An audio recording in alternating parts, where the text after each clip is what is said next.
Thanks for joining us for our first online message.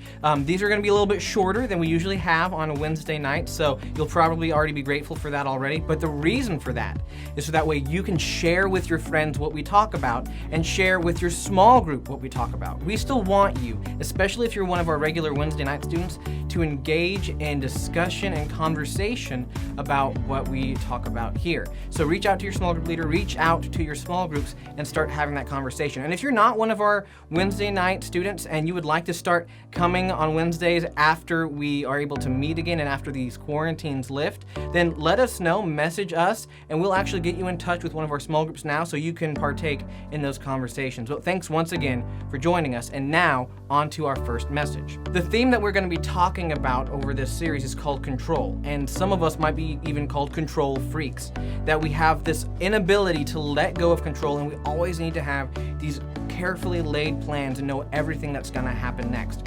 But the reality in life is that none of us know exactly what's going to happen next, and none of us are 100% sure how things are going to turn out, even if we feel like we have complete control in our life. So let's talk about the oldest generations first.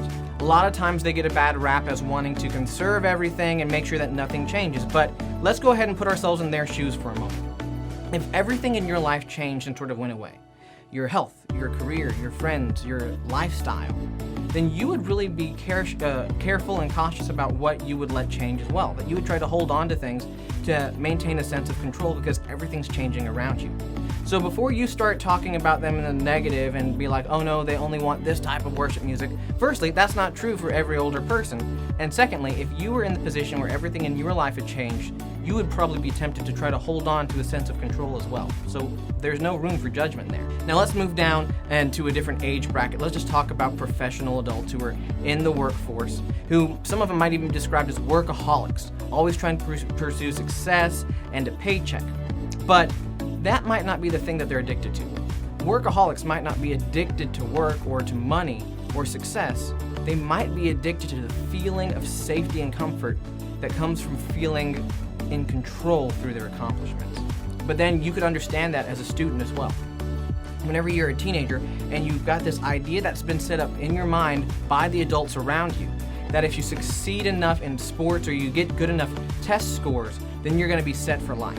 And so the idea that if you get good enough grades, you can get into a good college, or you perform well enough in sports and you can get a good scholarship, the idea of these plans being in place and us succeeding in the pursuit of those plans really tends to give us a feeling of control and comfort.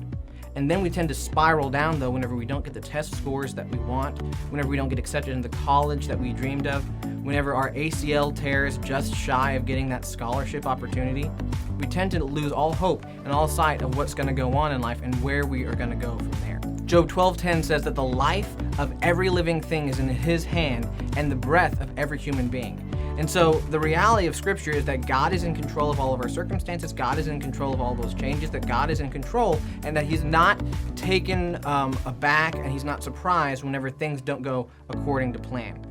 But really, our plans are laid because we want a lot of success in life, and we're afraid that God's plan isn't going to provide the success that we're seeking. Success isn't really the main point in life, is it? C.S. Lewis even said it this way. He said this, "It is not your business to succeed, but to do right. And whenever you have done so, the rest lies with God." But at what point is there going to be enough success in your life for you to feel really in control and really safe? J.D. Rockefeller, who was one of the most rich people of the last century, he was asked in the 1960s, at the top of his wealth, whenever he owned 1% of all the wealth in the United States, how much money is enough? And his response was just a little more. Whenever we're in the pursuit of control and comfort that comes from success and accomplishment, we just need a little bit more to feel safe. And so we're always in the pursuit of something that's never really going to come. You see, another one of the reasons that we feel safe whenever we are succeeding and we're doing well and we're calling the shots is because we have an idea in our minds about what we want. We know the plan that's in place. We know the direction that we're wanting to head. And even if it was God who we're trying to give that control over to, and we completely believe that God is going to do everything that's right and that's good, we still don't like the idea of not knowing 100% how that's going to look. We don't care about the control of God unless we know it's going to benefit us. If you did a Google search right now on Bible verses that deal with the control of God, a lot of websites are just going to give you verses that talk about how you're going to prosper and how you're going to be okay and you're going to get something out of this and things will get better. But the problem is this. It makes it seem like God's control is only important as long as we benefit, as long as we get something out of it. But God's control is important because who God is and his wisdom and his character and the fact that his plan is better than ours even if we don't know what that plan looks like. Proverbs 19:21 says this, that you could make many plans, but the Lord's purpose will prevail. Because sometimes our plans are not in the same direction as what God's is, even though we're trying our best to pursue that direction. And so that's why we have a hard time letting God wrestle control away from us, because we don't 100% know what that plan's going to look like, and so we feel vulnerable and exposed and insecure. But whenever it comes to our relationship with God, we actually have to reach that moment of vulnerability, allowing God to do things that might feel painful to us in the moment, but in the end will be for our good. It's kind of like this. Whenever you have a pet dog, like sometimes you think that it's going to be really easy to get that toy away from that dog, and so that way you can play with it. That you can throw the ball and let the dog have fun. But the dog, from their perspective, they don't realize that you're trying to do that. All they know is that you're trying to take away the thing that they have right now. And so whenever God is trying to take something away from us, he might be trying to mold that into something that we could truly enjoy and can truly be good, but it's the thing we know right now, and so we have a hard time letting him take that away. But here's the reality of life. None of us actually currently have control. And whenever God takes control away from us, he's not actually taking control away from us. He's just revealing to us that we never had it to begin with. Whenever we think that we're in complete control of our health, but then we enter a car accident or a pandemic hits, we realize that we're not in full control. Whenever we feel like we're in full control of our finances and our income because we're succeeding a lot at our job, but then the economy takes a hit, we realize that we're not truly in control. And a lot of times, most of us aren't even in control of ourselves. We don't understand why we do the things we do, and we can't control our feelings half the time.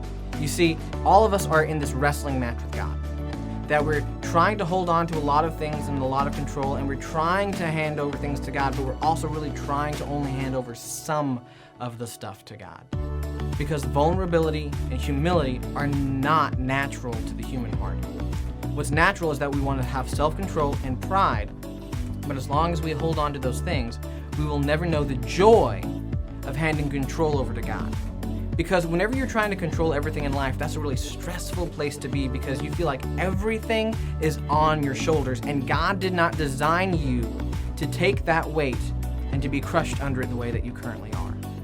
And so as things are getting crazy in life, here's what both of us need to be praying about.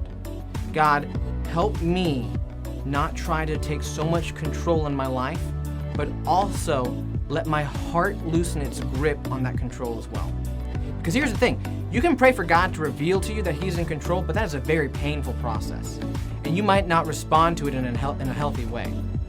So what we need to do is we need to be praying two things. God, show me that you're in control, but also fix my heart to where I'm okay with that, to where I rejoice in that, to where I love the fact that you're in control and that I'm not. So here's my challenge to you. In your conversations, as you're thinking about this, ask yourself the question, God, where are the places in my heart that I have a hard time handing control over to? And how can you work in my heart to where I make sure that I'm always in the right mindset that knows that you're in control and that I'm not? I love all of you, and I'm in this with you. If you're feeling really kind of like out of control right now and you don't know what to do, all of us are having a little bit of a sense of that, and that's just called life.